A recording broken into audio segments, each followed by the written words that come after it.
eyebrow weird? And you thought that my family would think that I'm crazy. I feel like it is. I feel like I drew it on weird. It looks like an eyebrow to me. Like, Are you trying to do like a lightning bolt thing? I'm so awkward. Yeah, Harry Potter, that's what you're going for, hey? Like, I'm gonna be picking stuff out of my eyes this entire time. Like, why do I don't dress up.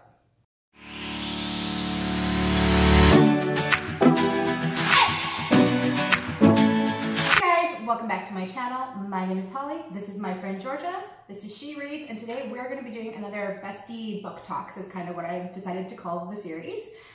And today we are talking about The Lighthouse at the End of the World by Stephen Marlow. And we have a lot to say about it. It was not good.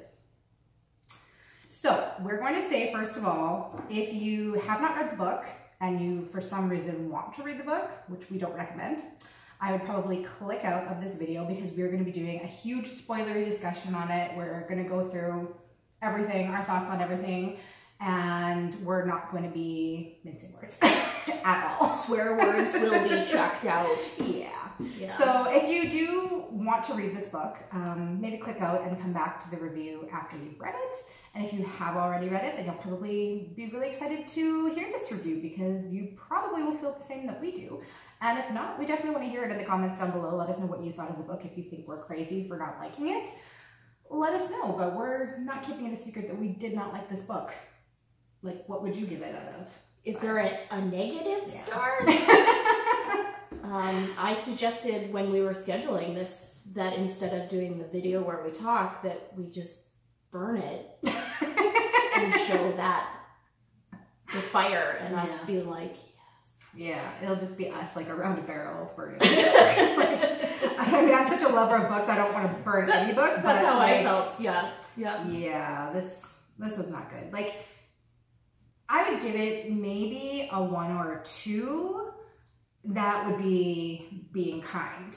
So yeah. So once I kind of I don't know, it was probably about halfway through the book that I realized kind of what was going on and where the plot was going with this, and then I kind of thought, okay, well, this is a good idea, but I just think that the idea was executed so poorly. It was so confusing.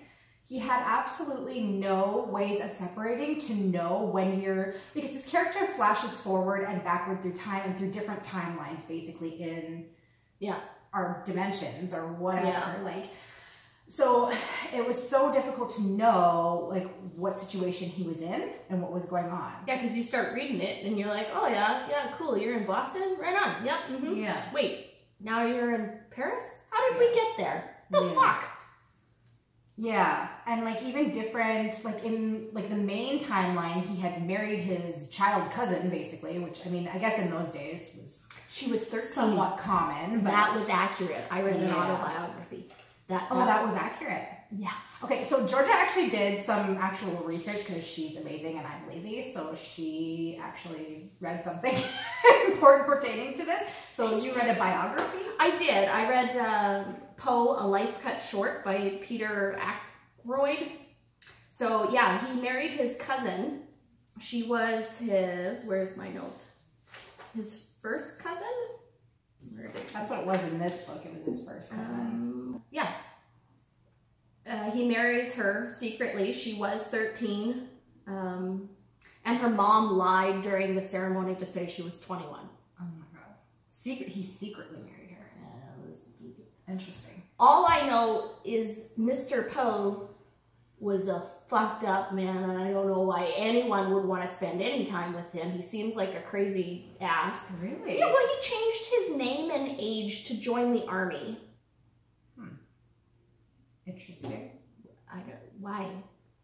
You know, and then like his whole life was messed up, right? Like the whole first part of the book is moderately accurate, as in like with his family dying and him being essentially adopted by the Poes. You know, all that's true. Okay. I can't remember if that was actually in the beginning of the book. And him being in the army and the journalism and the being part of these newspapers and editors, that's all accurate.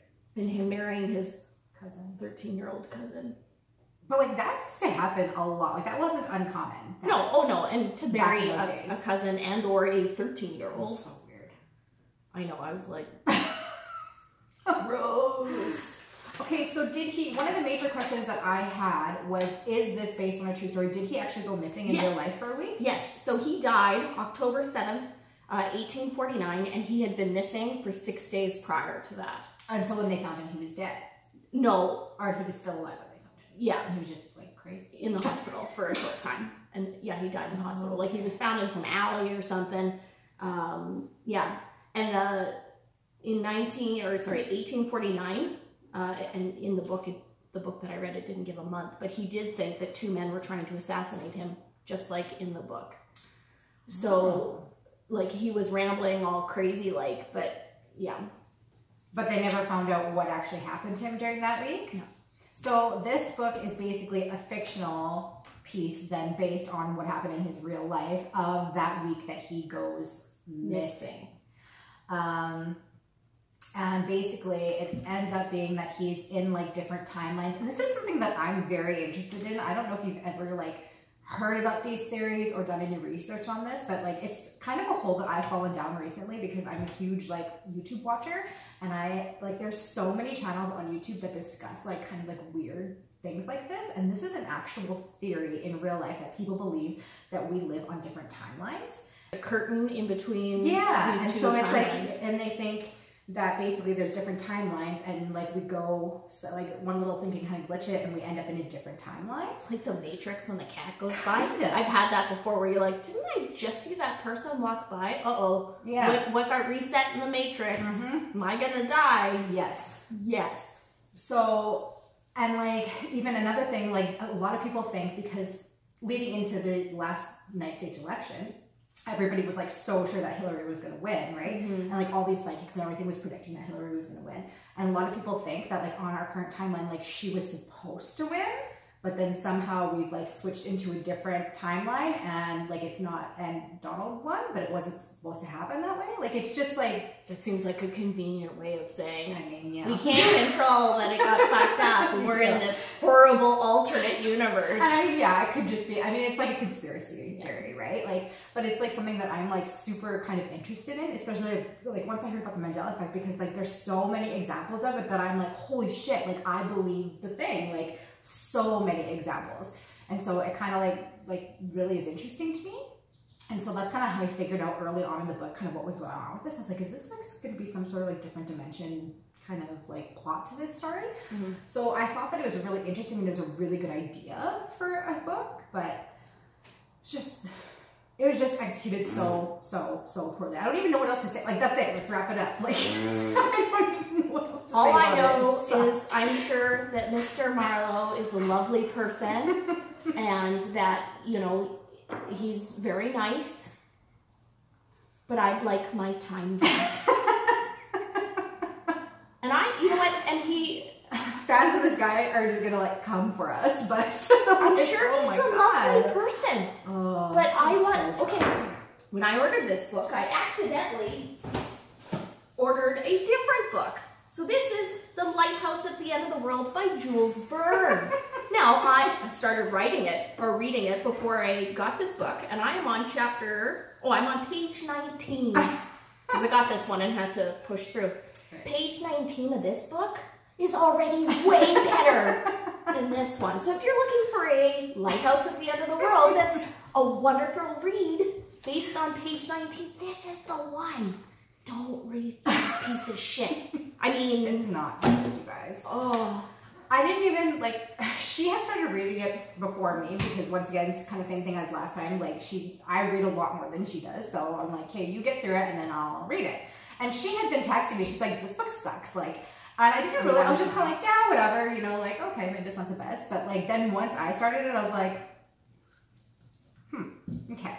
So we made a new rule that as soon as we start reading a book, like I'm a huge like DNFer. Like I do not like waste my life and waste my hours of my precious life to books that suck. So I do not usually ever finish a book that I would not have finished this had I not made her read it for this video. And that is the only reason I made it. Like, I hit page 150 and was like, I want to die.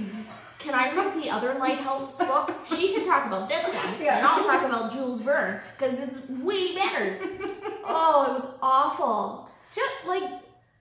Yeah. It was just the writing. Like, I mean, all we're sitting here saying is it's awful, and you guys are like, probably, well, why is it so awful? Like, basically, I mean, it's written in, like, 1800s style, which is fine. I read a lot of classics, so I'm fine with that. So do I. Did you just say us too? Did I? Us too! That's creepy. How cute your multiple personality.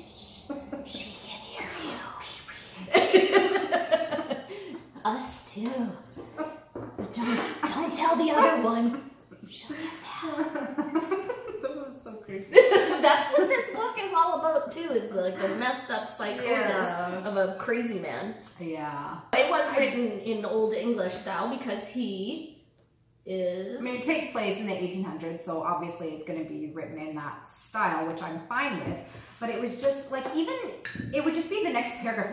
It wouldn't even cut to a different chapter, or there wouldn't be any sort of scene break or anything. It would just, you'd be reading and it would just be, you know, normal. He's just living his life, whatever. And all of a sudden the next paragraph, he'd start talking about something completely different. Boston and it would Paris. he'd be in a different timeline, in a completely different life. Like, one timeline, he's married to his teenage cousin and she's sick and, you know, like, she's gonna die and all this stuff, and then all of a sudden it switches and they're in Paris and he's still married to her, but they're rich and they have all this money and he's a huge, famous, successful author. And then it switches again and he wasn't even married to her at all. She had ended up going with his cousin, a different cousin, and I guess married him, and he was like rich and she was like not sick and all this stuff. It just kept on flipping through. I don't even know how many timelines there ended up being, because like eventually I kind of started just skimming it and being like, what the fuck is going on? So I think there was 3 timelines, but there might have actually even been more that I'm not even remembering.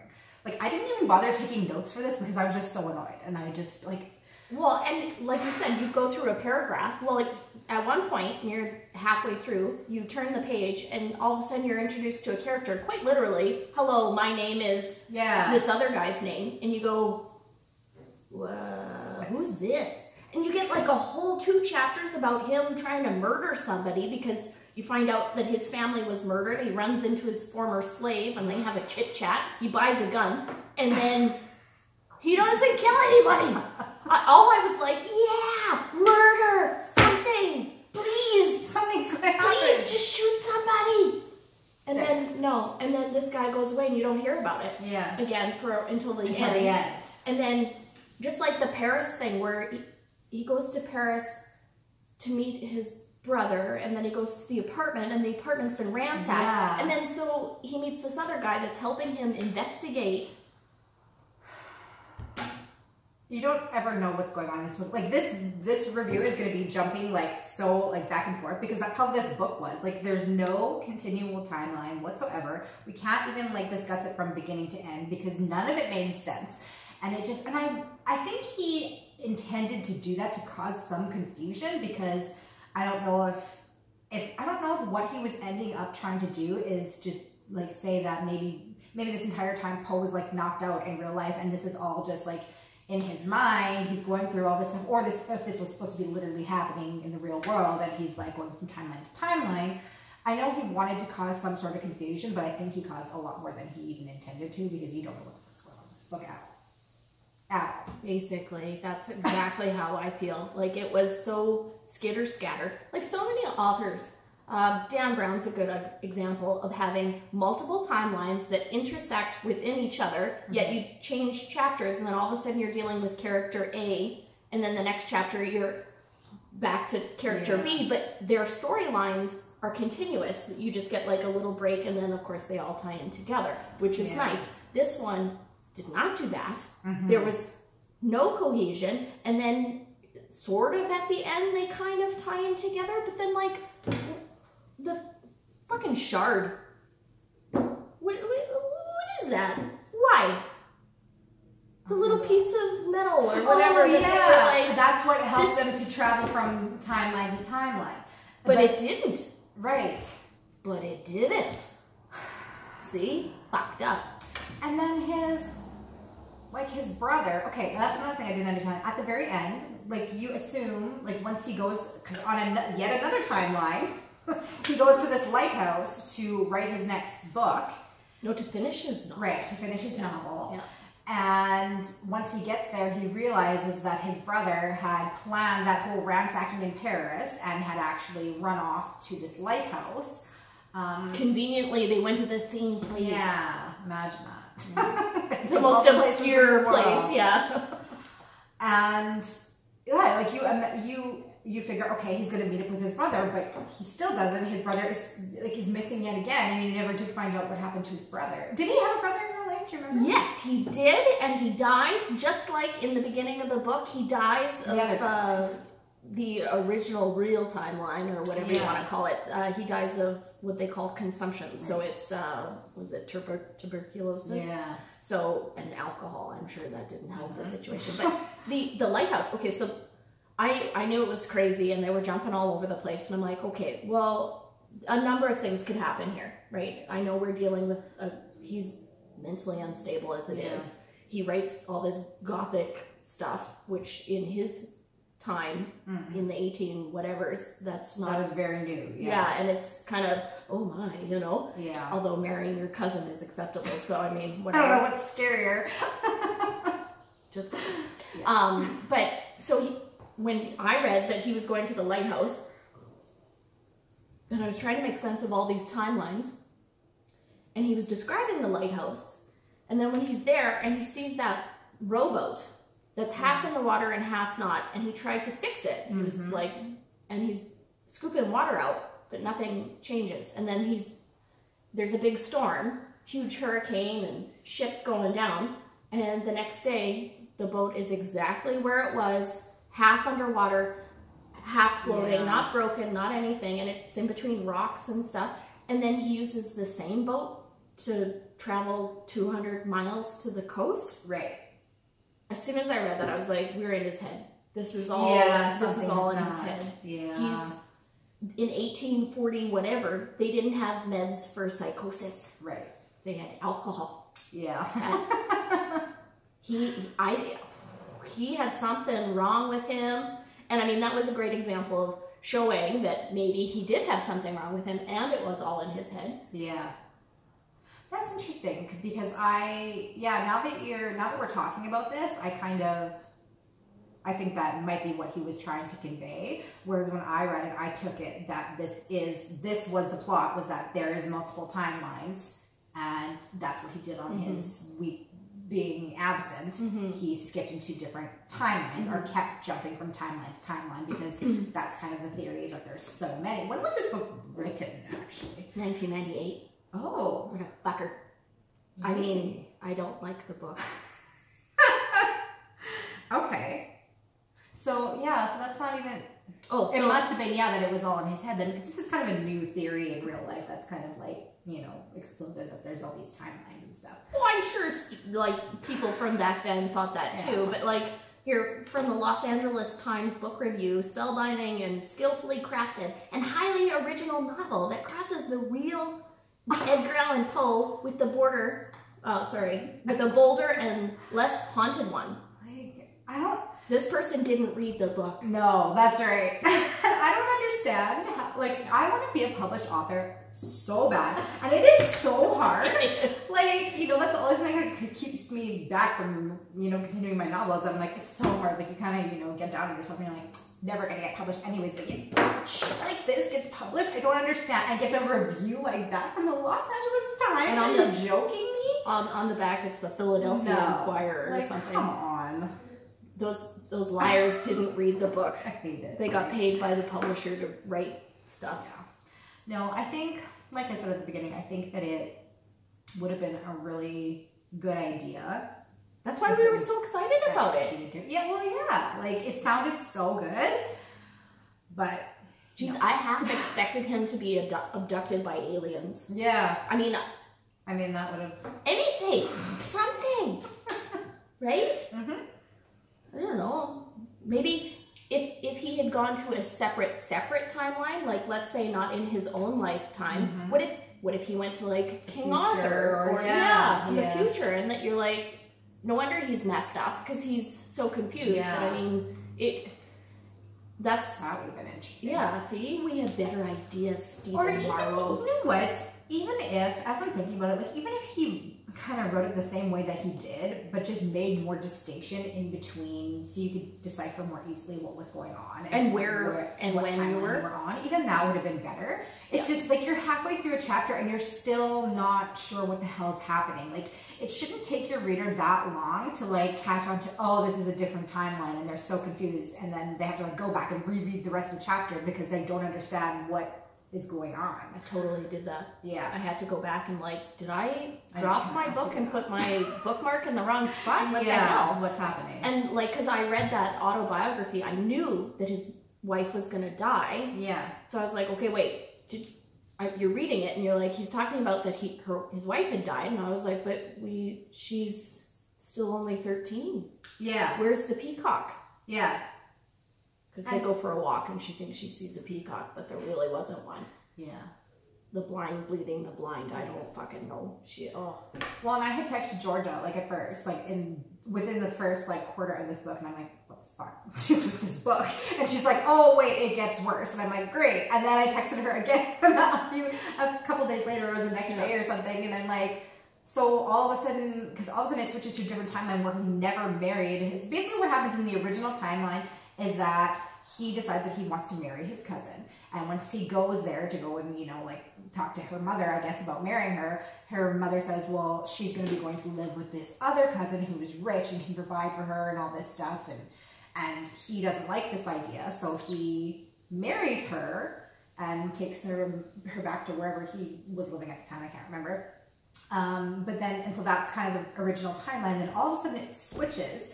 And they're in the timeline where, no, his other cousin did take this girl away and she's not dying anymore. She's not sick because she's living with this rich cousin who could actually provide health care for her, and she wouldn't be sleeping in this cold little shack of a house that he had, which contributed to her getting sick, I guess. So it's on a completely different timeline. And so I texted Georgia and I'm like, what the fuck? All of a sudden he didn't actually marry his cousin? Like, I don't understand. She's like, yep. Like, get used to it. Yeah. It gets worse. Oh. So. And then the woman with that goes riding. Yeah. With the shard. What the hell was her name? Who cares? Yeah. She just messed everything up. And you're like, okay, you're the, she's like the detective or hypnotist. She's the daughter. hypnotist's daughter. Yeah. Because Edgar gets hypnotized. Why did he get hypnotized again? Because they're trying to find where his brother is, and they think maybe he has something locked in his coconut. Right. And so he hypnotizes him to try to find out this information. Yeah. And then he meets the daughter, or that's beforehand, and there's like instant sparks. Right. But according to the autobiography I read, and of course this is all like speculation, because letters and whatnot. There is speculation of him being impotent. Oh. So that could be why there was no sex in this book, which I was like, as much as I disagree with him marrying his 13-year-old cousin, I was a little excited for anything to happen. But this woman with the shard, and then they end up in some South American place or like an Asian country. I can't remember that. Where they're in the jungle and they're looking for some. Do you remember? Like, see?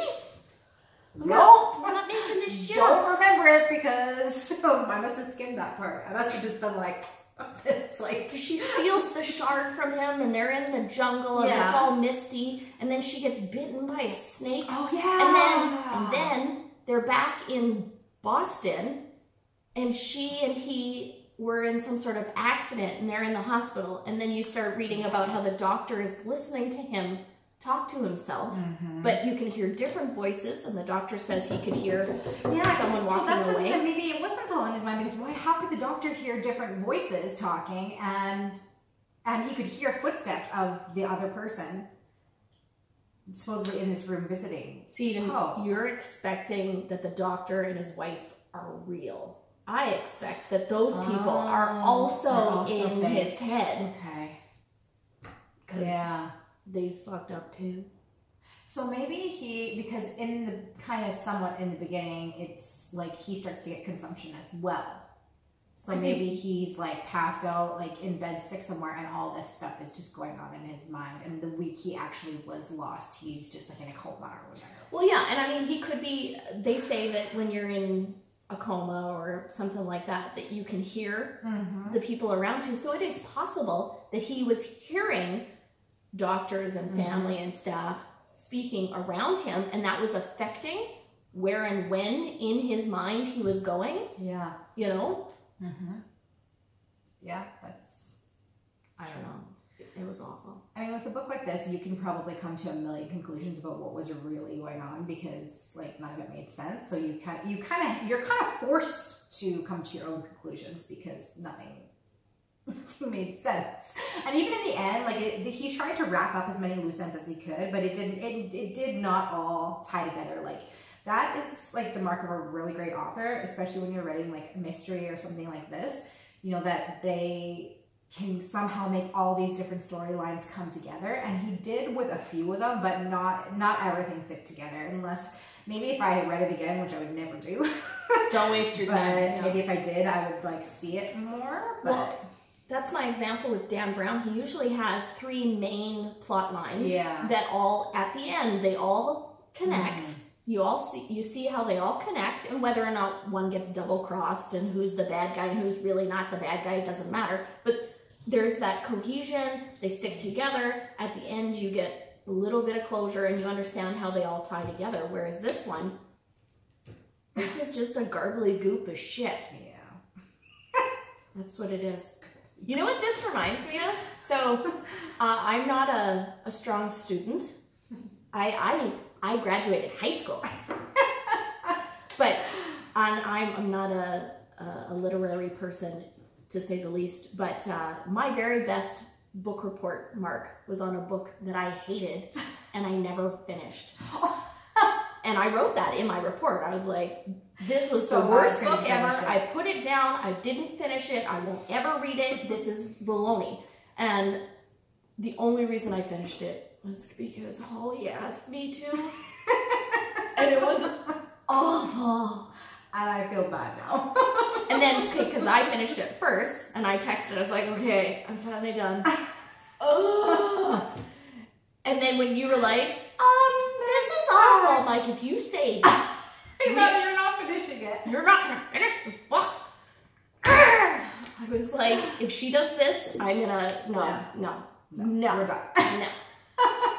And that is the only reason that I finished it, is because, like, and it wasn't even like, I mean, now we've decided that from now on, like, for sure going forward, like, if it sucks, like, typically she'll start it for me, so she'll just be like, no, I'm out of this book, and I'm like, okay, let's pick something different, like, not a big deal going forward. But yeah, like, I would not have finished it if I hadn't made her finish it. I swear, I think I was 150 pages in, I'm like, I want my time back. Yeah. This is awful. Yeah.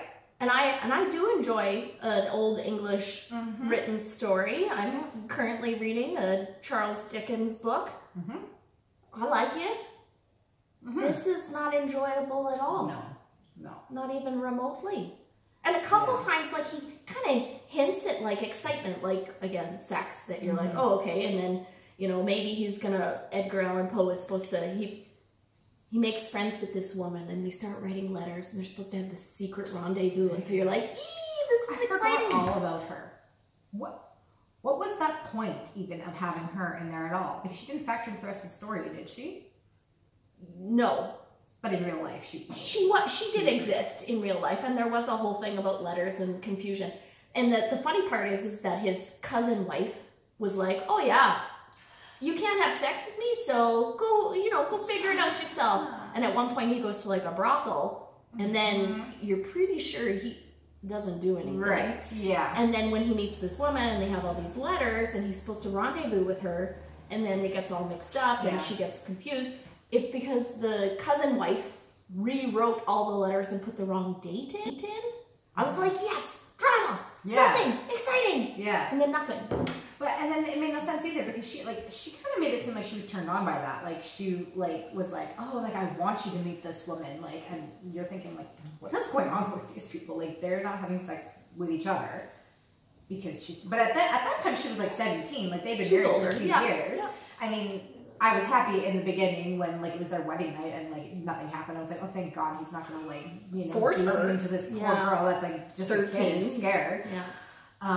But then it flashes forward a few years, and I mean, she's 17 or 18 at this time, and they're still not. And I mean, they're cousins, I guess. Like, but I mean, in those times it was different, okay. So it wasn't, like now I'd be like, you're my cousin, get away from me. But like, it wasn't like that in those times. So you expect something to happen, and then it doesn't. So it makes sense that the book that you read had said that he was impotent because like why isn't anything happening? And then she's telling him that she's kind of turned on by the fact that he's gonna have sex with this other woman, and she like wants to live vicariously through him or something is what she said. Yeah. But then she goes and switches the dates on the letters so that they can't end up meeting. So then why did she do that if she was like turned on by this fact? I don't know. That whole thing was weird. Well, and then at one point, I forget which, this is when they're poor. And she is still alive, the cousin wife, and what's her name, Virginia? Yeah. Cousin wife, let's go with that. And his friend comes to his house, and they're talking about money and being an editor or something like that. And then he was like, so he said something to the effect of, since you can't have sex with your wife, we all assume that you're having sex with her mom, which is his aunt. Yeah. And of course, Edgar Allan Poe punches him in the face, and then you think, a fight, something. And then they're like, so yeah, I totally didn't do that. Oh, okay, you want a drink? Yeah. And I mentioned that to my husband, and I was like, what the hell? Yeah. I would have kicked his ass out of my house. For sure. And then my husband was like, that's how guys settle. That's true. Yeah. Punch him in the face and be like, done. Let's be best friends. Yeah. That is true. But, yeah, you just expect something more to happen from that. Like, instead the guy just kind of, like, apologizes and, like, okay, like, we just assumed, but, I don't know. So, this review is choppy and awful. Just like the book. So if you think that this is painful and confusing, welcome to the world that Stephen Marlow has created. Confusion in a shit show in 1849. Yeah. The Lighthouse at the end of the world. Which would have stayed at the end of the world. No. Read this one. I'm telling you, I'm on page 19, and it is 1,000 times better. Like, I'm so excited. There are 2 plot lines already that make sense, and they're separated at a point. They will intersect. I'm excited to finish it. Makes me never want to read anything of Edgar Allan Poe's again. You know what I used as my bookmark? The receipt? No. It's my appointment for my root canal. That was more fun than reading this stupid book. Love that. Yeah. Yeah, you guys, I don't recommend this. Like, in case you haven't figured that out yet, we don't recommend this book. We apologize if you have to read it for, let's say, a school thing, because it's going to be torture. Yeah. Good luck with your mark. Maybe don't finish it and do what I did, and maybe you'll get a better mark. Yeah. Just like hand in this review as your book review. Bleep out the swear words, though. Yeah. I think if it for school. We're doing better this time than last time, I think. I should try hard. Yeah, I don't know. I don't even really have much more to say about it. Like I said, I did not make any notes about it. And you know what? Maybe I should have. Like, maybe I should have, like, made, like, separate pages for each timeline. Maybe that would have, like, made me figure it out more. You wanted a spread chart? I would need one, yeah. You know why? Why I didn't take notes? Because I didn't want to have to deal with any of this shit. I thought about it too when it started getting weird. I'm like, okay, I should start like writing this shit down. And then I thought, no. Well, and then by that time you're so confused already that you're like, I haven't taken notes thus far. I don't even know what's going on to take notes on. Like, what am I going to say? Like, don't get it. Like, that's fine. Don't get it. Don't get it. Don't. And don't get it. Don't read it. Go to your root canal appointment instead. Don't read it. At least they gave you drugs there. Yeah. You know. This is awful. Don't read it. So that's our takeaway from this book. Let's pick a different book, a happier book, a better book. Different book. So I picked this one. So I don't know if you have one in mind at all. I don't. Do you want to know? Okay, I have a few books on the go. First, I would like to recommend this one. I'm only on. We'll just go. Yeah. Anything's better than Stephen Marlow. So there's a thesaurus. That's better than that book. I also have a dictionary. It's pretty laid out nicely and you'd understand it. That would be a better read. Yep. I'm also reading a romance novel. Already better. Yeah, I bet. Yeah. And you know what? It hasn't even gotten to the second part yet. And it's still good. Okay. Yeah, that one's still good. Awesome. I've been working on this These one are for a our while. choices. Yeah. I've got Great Expectations by Charles Dickens. That's a good one. I haven't made it. I've been working on that one for a while. I have, because I keep putting it down, then it's like you get excited about something else, and then I have to go back and go, I forget, so I started from the beginning again. And then I've been starting, I guess I have a few on the go. Yeah, holy. And then I have, this is the second book of this series. It's a children's book. I like this one. Like a young adult or like children's? I think, well, like 9 to 12. Okay. So like middle grade? Yeah, like Harry Potter style, but it's, it reads like a crime police book. Like, apparently they're making movies. Yeah. But I'm willing to hear what else you have for options. Hey guys, so I just wanted to pop in here. Georgia and I ended up just talking for forever about what book we were going to pick. And we finally decided on Caravel by Stephanie Garber. And of course, we totally forgot to come back and finish an outro. So I'm just gonna do it here. And I just wanted to say thank you guys so very much for watching if you made it this far. Thank you, of course, to my friend Georgia for doing this with me. We always have a lot of fun when we do it. And we're gonna continue to do it. So yeah, and also I wanted to say, I know we were tough on this book. If for some reason you really do like this book, like, this is no offense to you. It does not mean we cannot get along if you like this book and we don't. Like, that is nothing personal whatsoever. It's okay. We are all allowed to like the books that we like. So that's all. I hope you guys are having an awesome day, and I will see you in my next video. Bye!